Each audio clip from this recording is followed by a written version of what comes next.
Spiders, book 3, try number 2. Life happens now with these YouTube videos, and the doorbell just rang and I had to go answer it. So I get to restart and tape this guy again, which is totally fine. Here we go. This is the 3rd book on spiders. This one is going to have like the most information, facts, and details about them. One of the reasons I'm doing this is so we can become more familiar with Charlotte in our stories and for when we complete the spider packet this week. Okay, so here it is, Spiders, by Rebecca Gilpin, designed by Zoe Ray. Table of contents. This one is definitely a nonfiction story, okay? So it's going to have a lot of the text features we've discussed throughout the day, from headings to labels to captions, things like that, okay? Here we go. Spiders have, it says, a close look. Spiders have 8 legs. Most of them have 8 eyes, but some of them can't see very well.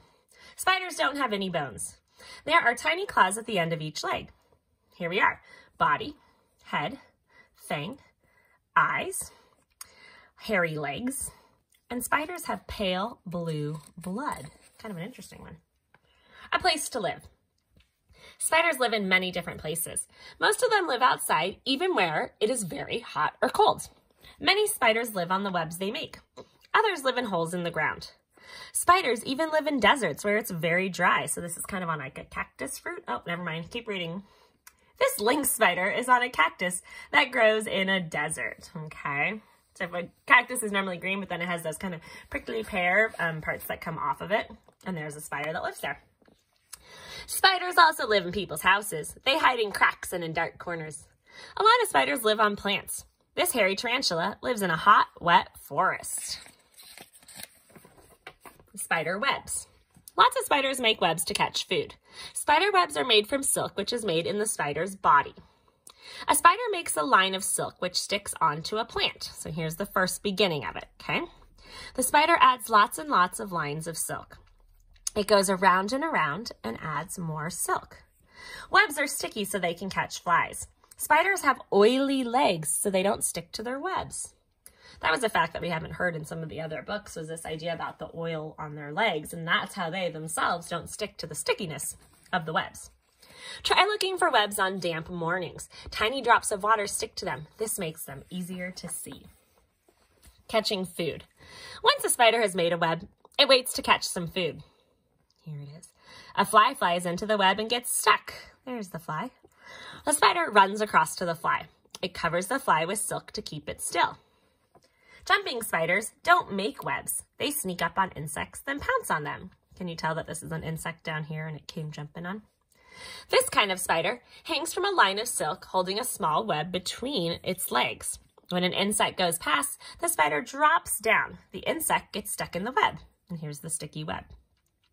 Boa spiders use a sticky ball on the end of a line of silk to catch moths. We talked about that one in the other book too, at the end of, or somewhere in Spider Book 2 it talked about it. Eating. Spiders have sharp fangs which they can use to kill the things they catch. A spider bites a fly with its fangs. Poison shoots inside the fly. The fly's insides turn mushy and the spider sucks them up, because remember we learned that they do not have any teeth. Spiders eat flies and bugs. Some even eat wasps.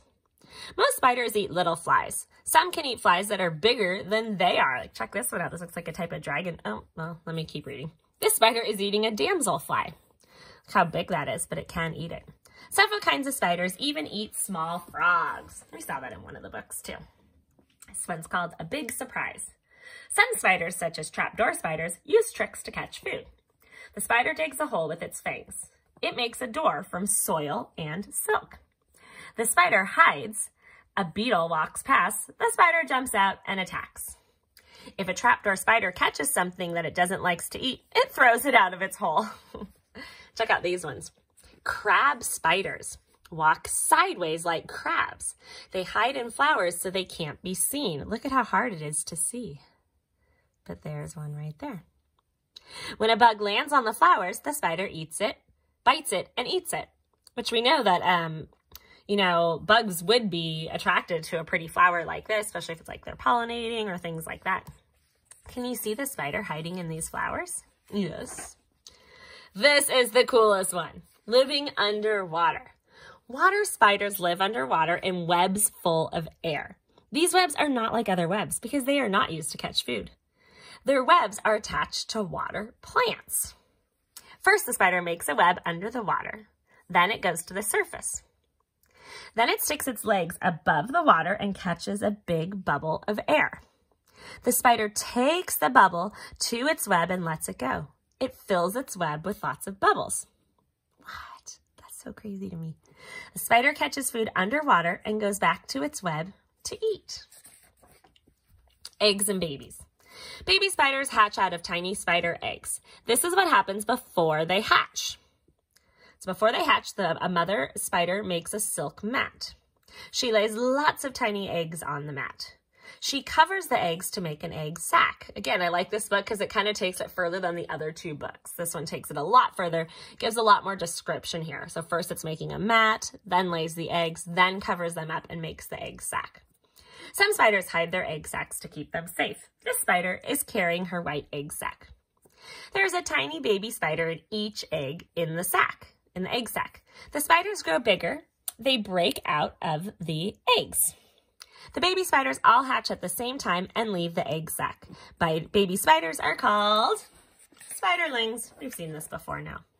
Getting bigger. A spider's skin is not stretchy, so it gets too big for its skin as it grows. So what happens? So here's the silk, okay?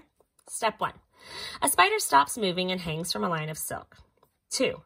Its skin splits open. Underneath, there is a new stretchy skin. Out goes the old skin, and here comes the new skin. This spider climbs out of its old skin. Its new skin stretches. The skin hardens. The spider is bigger than it was before. Most spiders change their skin several times as they grow. So here's a picture, and this is the old skin that's on the line of silk, and then this is her new skin. This golden orb weaver spider is resting after climbing out of her old skin.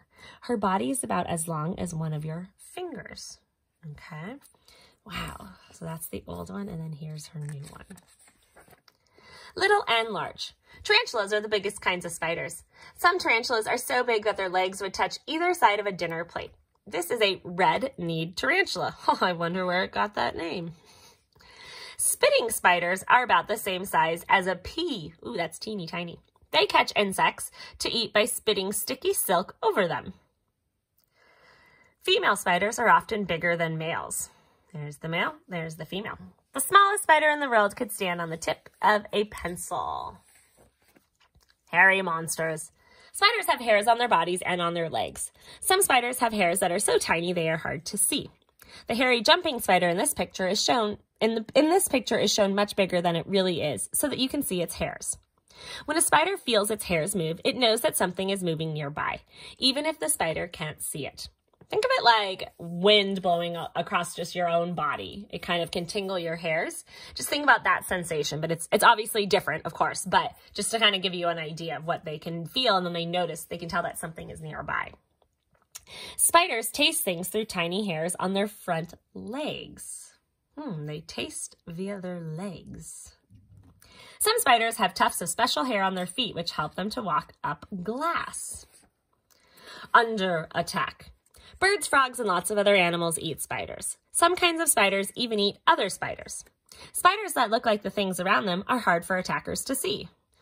Can you see the spider hiding on this twig? There he is. Some spiders look like sand or tree bark. Some tarantulas have hairs that sting if they are attacked by an animal like this coati. They kick their hairs at it. Oh, wow. This spider's bright markings tell other animals that it tastes bad. Blech, don't come near me. Spider tricks. Spiders can do some fantastic tricks. A few kinds of spiders can walk on water. The surface of water is like a thin skin. The spider is like a thin skin. The spiders have waxy feet. This stops them from sinking into the water. Wheel spiders live in hot deserts. When a wheel spider is attacked, it tucks its legs into its body. It escapes by rolling away quickly across the hot sand. All these different types of spiders there are. Spiky spiders. Some spiders have amazing spikes and spines on their bodies. Horned spiders have curved spikes on their bodies. The spikes make it hard for other animals to eat them. Yeah, I wouldn't want to eat that. Triangular spiders have spiky front legs, which are covered in spiny hairs. Look at that cool pattern, too. The spider sits very still. It waits until it feels that a bug is near. The spider's front legs snap closed. It traps the bug and eats it.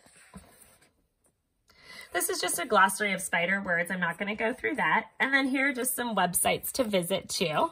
All right. But the point is it is just a lot of information about spiders. All right. Hopefully this will help.